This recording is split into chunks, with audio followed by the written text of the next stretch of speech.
देखने वाले हैं पोस्ट फर्टिलाइजेशन इवेंट्स के बारे में, जो कि सेक्सुअल रिप्रोडक्शन का लास्ट इवेंट है। इसके पहले के लेक्चर में हम लोगों ने देखा था pre fertilisation and fertilisation events के बारे में। सो आज स्टार्ट करते हैं पोस्ट फर्टिलाइजेशन इवेंट्स के साथ। तो नॉर्मली हमको नाम से ही पता चल जाता है कि पोस्ट फर्टिलाइजेशन मतलब फर्टिलाइजेशन के बाद कौन कौन से प्रोसेस होते हैं। तो मेनली इसके अंदर दो प्रोसेस इन्वॉल्व होते हैं। फर्स्ट है हमारा जाइगोट फॉर्मेशन एंड सेकंड है एम्ब्रियोजेनेसिस। जाइगोट फॉर्मेशन मतलब जाइगोट कैसे बनता है एंड एम्ब्रियोजेनेसिस मतलब जाइगोट के अंदर से एम्ब्रियो कैसे बनता है। तो फर्स्ट हम देखते हैं जाइगोट फॉर्मेशन। तो हम लोगों ने फर्टिलाइजेशन इवेंट में बात किया था कि नॉर्मली उसके अंदर क्या होता है, मेल और फीमेल गैमेट दोनों के अंदर फ्यूजन होता है। मेल गैमेट क्या है, हैप्लॉइड स्ट्रक्चर है, और फीमेल गैमेट क्या है, वो भी हैप्लॉइड स्ट्रक्चर है। अब दोनों के बीच में जब फ्यूजन होने के बाद जाइगोट बनता है, वो कैसा स्ट्रक्चर बनेगा, डिप्लॉइड स्ट्रक्चर बनेगा। तो हाँ, यहाँ पे हमको याद रखना है जो जाइगोट होते हैं it is always diploid structure. ठीक है, तो zygote is always diploid structure.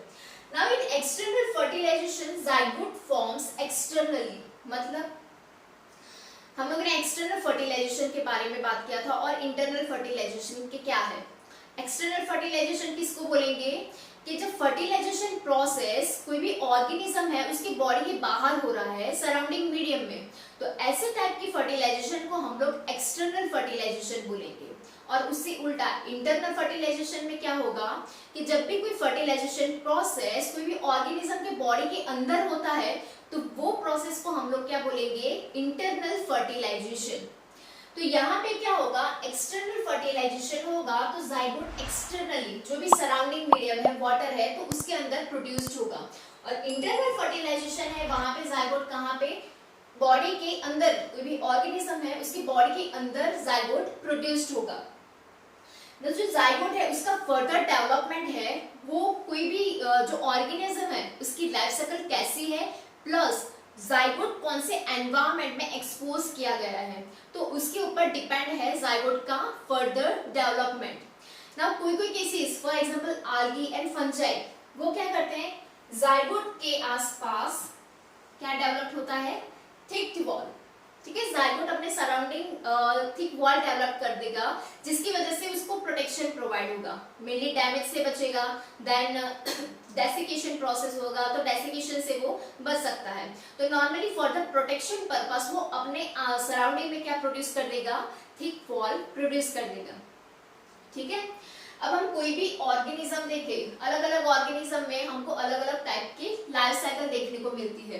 तो मेनली 3 टाइप की लाइफ साइकिल होती है। First haplontic life cycle, second one is diplontic life cycle and third one is haplodiplontic life cycle. ये सब के बारे में डिटेलिंग में आपने 11th में पढ़ाई है। तो नॉर्मली हैप्लॉन्टिक लाइफ साइकिल में क्या होता है कि उसकी पूरे लाइफ साइकिल के दौरान मेजॉरिटी जो पोर्शन है वो कौन सा होता है, हैप्लॉइड फेज का होता है, और बहुत कम ड्यूरेशन के लिए डिप्लॉइड फेज होता है। ठीक है, यहाँ पे मैंने डायग्राम में बताया आपको, जो ग्रीन कलर है वो डिप्लॉइड फेज इंडिकेट करता है, प्लस ये रेड जो कलर है वो आपको हैप्लॉइड फेज रिप्रेजेंट कर रहा है।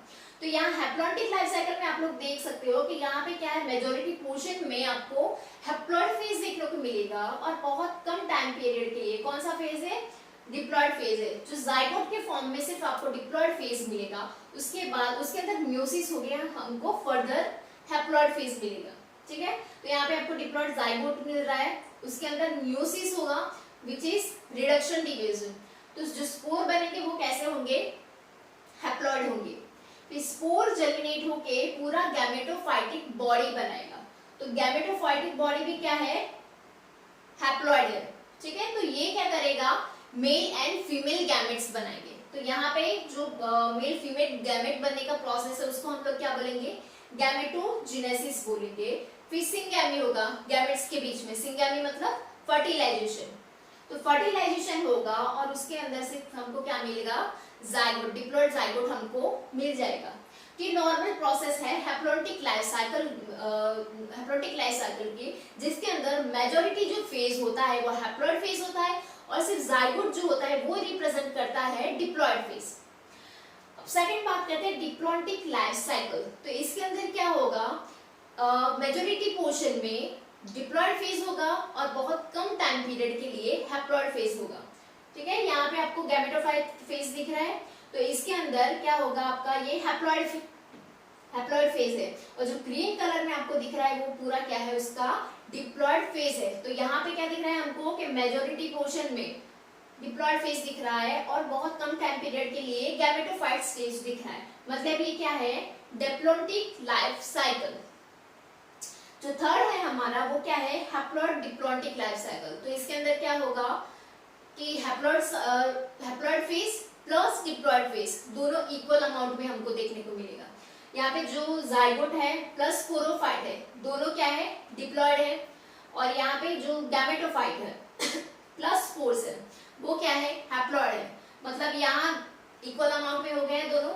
तो ये ड्यूरेशन ये टाइप की लाइफ साइकिल जो होती है उसको हम लोग क्या बोलेंगे haplodiplontic type of life cycle.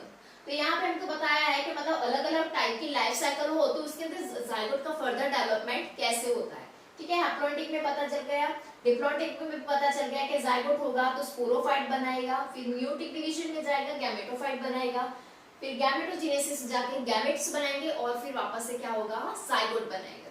ठीक है, तो सेम यहाँ पे हैप्लॉन्टिक में है वहां पे क्या हो जाएगा इक्वल अमाउंट में दोनों फेजेस हमको देखने को मिलेंगे। तो अभी इतना हमारा जाइगोट फॉर्मेशन का जो टॉपिक है इतना क्लियर हो गया। अब हम लोग देखेंगे एम्ब्रियोजेनेसिस के बारे में। तो एम्ब्रियोजेनेसिस होता क्या है, तो नॉर्मली हमारा जाइगोट बन गया। अब जाइगोट के अंदर से एम्ब्रियो कैसे बनता है, तो वो जो पूरा प्रोसेस है उसको हम लोग क्या बोलेंगे embryogenesis. So the formation of embryo from the zygote. अब जाइगोट है उसके अंदर पहले क्या होगा, जाइगोट हमारा डिप्लॉयड स्ट्रक्चर है, उसके अंदर से पहले सेल डिवीजन होगा। तो सेल डिवीजन होगा वो म्यूटिक भी हो सकता है और माइटोटिक भी हो सकता है। वो डिपेंड करता है कि ऑर्गेनिज्म का मेन बॉडी कौन सा है। ठीक है, कोई भी ऑर्गेनिज्म हैप्लॉयड ऑर्गेनिज्म भी हो सकता है और डिप्लॉयड ऑर्गेनिज्म भी हो सकता है। अगर ऑर्गेनिज्म हैप्लॉयड है तो उसके अंदर सेल डिवीजन होगा वो कौन सा होगा म्यूटिक सेल डिवीजन होगा। ठीक है, रिडक्शन डिवीजन होगा तो क्या होगा यहाँ डिप्लॉयड है, रिडक्शन सेल डिवीजन होगा तो हैप्लॉयड हो जाएगा। ठीक है, फिर उसका मेन प्लांट बॉडी बनेगा। लेकिन अगर डिप्लॉयड है तो क्या होगा यहाँ माइटोसिस होगा। ठीक है, इतना क्लियर हो गया। अगर हैप्लॉयड प्लांट है या हैप्लॉयड ऑर्गेनिज्म है तो उसके अंदर mitosis cell meiotic cell division होगा, और डिप्लॉयड प्लांट बॉडी है तो उसके अंदर कौन सा सेल डिवीजन होगा माइटोटिक सेल डिवीजन होगा।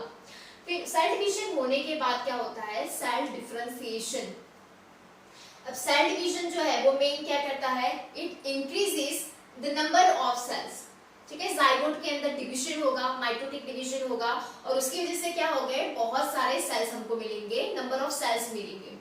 और जो सेल डिफरेंशिएशन है उसकी वजह से क्या होगा कि हमको जो नंबर ऑफ सेल्स मिले हैं सेल डिवीजन की वजह से, तो वो सेल को मॉडिफाइड करेगा और उसके अंदर से स्पेशलाइज्ड टिश्यू एंड ऑर्गन बनाएगा जिसकी वजह से हमारा न्यू ऑर्गेनिज्म बनेगा।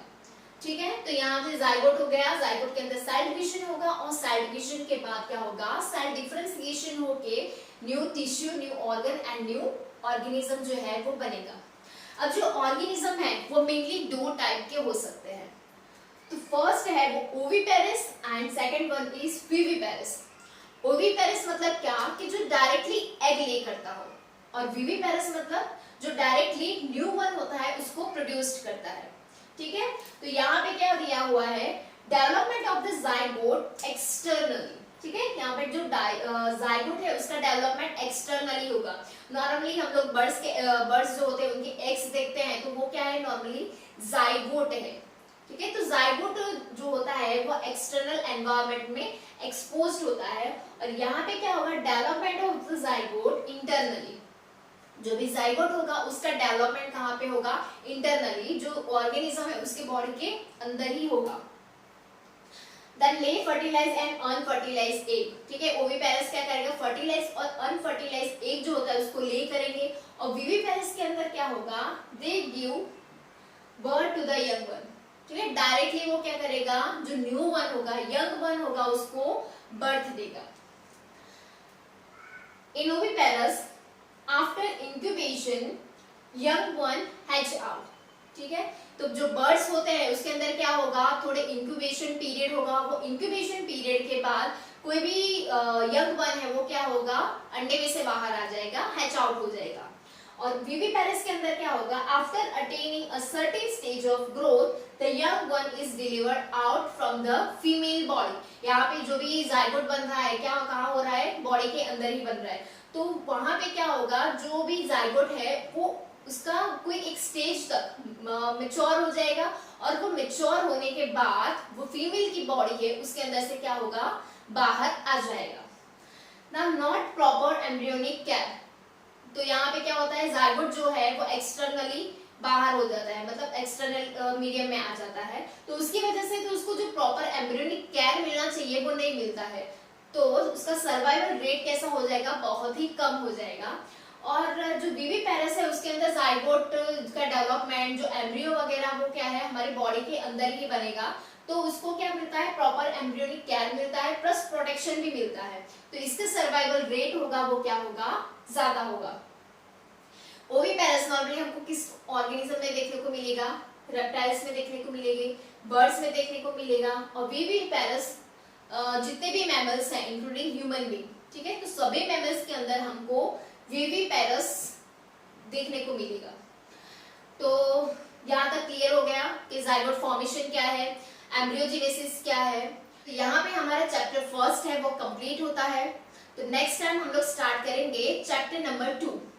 और अगर आपको अभी तक के जितने भी वीडियो पसंद आए हो तो प्लीज इसको लाइक, सब्सक्राइब और शेयर करना बिल्कुल भी ना भूलें, ठीक है। तो मिलते हैं हम हमारे नेक्स्ट वीडियो में। Thank you.